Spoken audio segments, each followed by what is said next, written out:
Entre relativement aux démissions dans la lignée des chefs traditionnels de Sabrégüé, il y a eu deux démissions connues. J'ai déjà parlé de la démission de Bégué Yaïbo en 1944, quand il était chef, il a démissionné. Il y a aussi eu une démission pendant son règne, entre 1944, il avait un sous-chef, son premier sous-chef, je l'ai dit, son premier sous-chef était L'Union Boza. L'Union Boza était le premier sous-chef de Bégué Yaïbo. Et l'anecdote que je voulais vous laisser, c'est que L'Union Boza a démissionné. Il a démissionné de lui-même, de son poste de sous-chef de Bégué Yaïbo.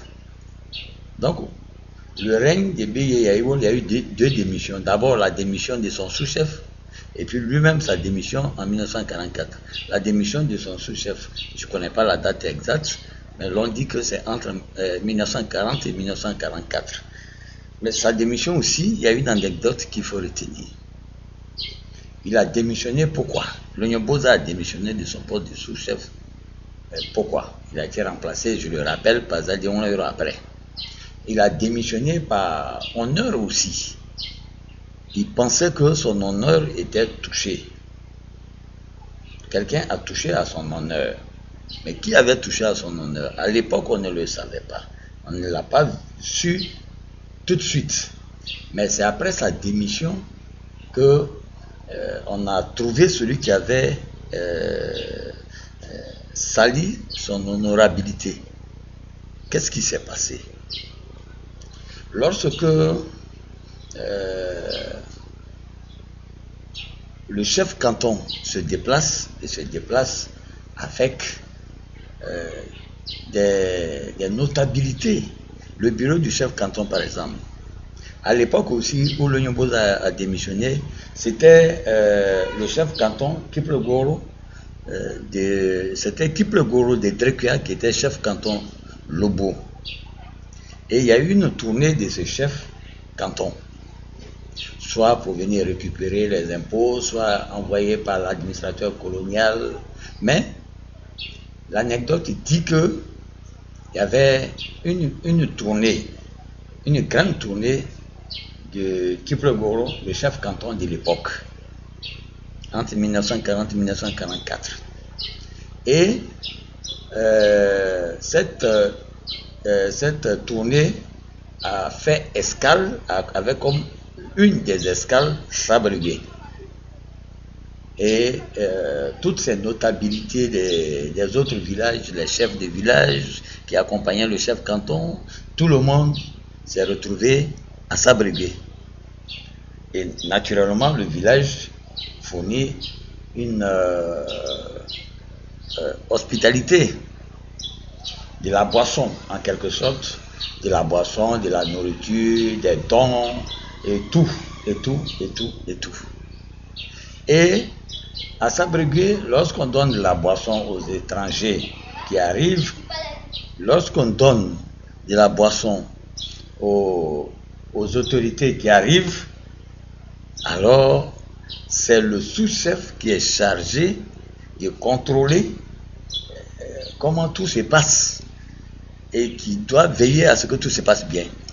Mais lui-même, l'Union Boza, la boisson qu'il a fait venir pour les étrangers, lorsqu'on a ouvert la boisson, on a trouvé ce qu'on appelle communément 1000 pattes. On a trouvé 1000 pattes dans la boisson. C'était déshonorant. Lui, sous-chef, honorable sous-chef de Sabrégüé, honorable sous-chef de Bégué Yaïbo, dans sa poisson qu'il offre aux honorables autorités cantonales, on trouve 1000 parties dedans. Pour ça, en tout cas, séance tenante, il a dit, mon autorité est bafouée et je ne mérite plus d'être sous-chef. Et il a démissionné. Personne n'a su à l'époque qui a fait ça. Mais c'est par la suite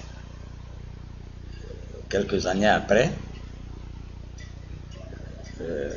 on a découvert qu'au cours d'une cérémonie, il y a quelqu'un qui est décédé. Ça, c'est un autre épisode que je vais dire après.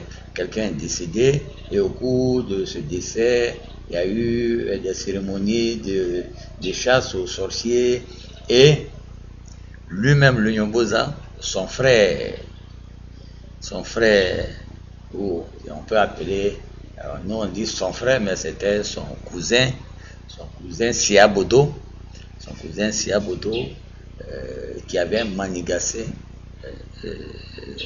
ces déshonneurs-là. En fait, c'était Siabodo qui avait mis ce mille pattes dans la boisson offerte par le Nyomboza pour déshonorer. Et ça a été, lui-même l'a avoué après, quand l'épreuve de Gopo l'a poussé à dire la vérité. Et donc, cette anecdote, sans rancune, mérite d'être relevée pour la postérité. C'est aussi le caractère du chef de sa brigade. Lorsque son honneur est bafoué, il trouve qu'il ne peut plus continuer à être chef de sa brigade.